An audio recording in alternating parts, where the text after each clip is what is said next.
بسم اللہ الرحمن الرحیم۔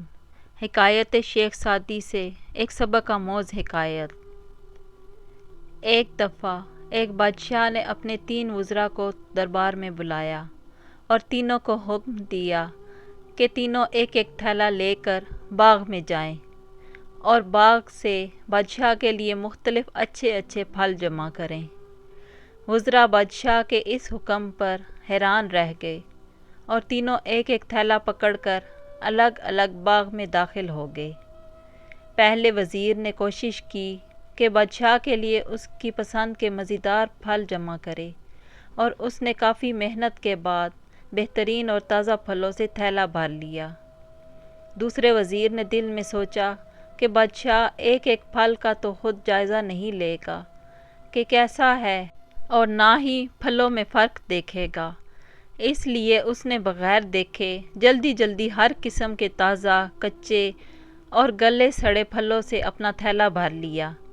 تیسرے وزیر نے سوچا کہ بادشاہ کی توجہ تو صرف تھیلے کے بھرے پر ہوگی، اس کے اندر کیا ہے اور کیا نہیں اسے بادشاہ نہیں دیکھے گا۔ یہی سوچ کر وزیر نے اپنے تھیلے میں گھاس پھوس اور پتے بھر لیے اور محنت سے بچ گیا اور وقت بھی بچایا۔ اگلے دن بادشاہ نے تینوں وزیروں کو اپنے اپنے تھیلوں سمیت دربار میں حاضر ہونے کا حکم دیا۔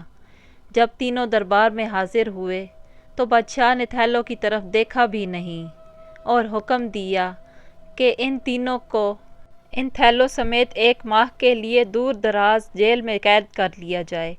اب اس دور دراز جیل میں تینوں کے پاس کھانے پینے کے لیے کچھ بھی نہیں تھا سوائے ان تھیلوں کے جو انہوں نے خود بھر لیے تھے۔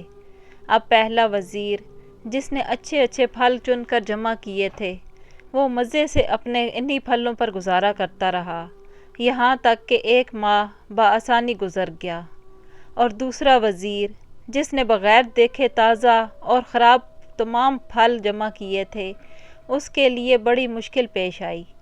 کچھ دن تو تازہ پھل کھا لیے لیکن پھر کچے اور گلے سڑے پھل کھانے پڑے جس سے وہ بہت زیادہ بیمار ہو گیا اور اسے بہت تکلیف اٹھانی پڑی۔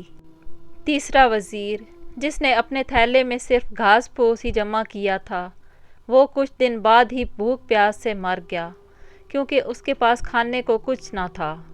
اب آپ اپنے آپ سے پوچھئے کہ آپ کیا جمع کر رہے ہیں۔ آپ اس وقت اس باغ میں ہیں جہاں سے آپ چاہیں تو نیک اعمال اپنے لیے جمع کریں اور چاہیں تو خراب اعمال، مگر یاد رہے کہ جب بادشاہ کا حکم صادر ہوگا تو آپ کو اپنی جیل یعنی قبر میں ڈال دیا جائے گا۔ اس جیل میں آپ اکیلے ہوں گے جہاں آپ کے ساتھ صرف آپ کے نیک اعمال کی تھیلی ہوگی، تو جو آپ نے خود جمع کیا ہوگا وہی آپ کو وہاں کام دے گا۔ آج تھوڑی سی محنت کر کے اچھی اچھی چیزیں یعنی نیک اعمال اپنے تھیلے میں جمع کر لیں اور وہاں آسانی اور آرام والی زندگی گزاریں۔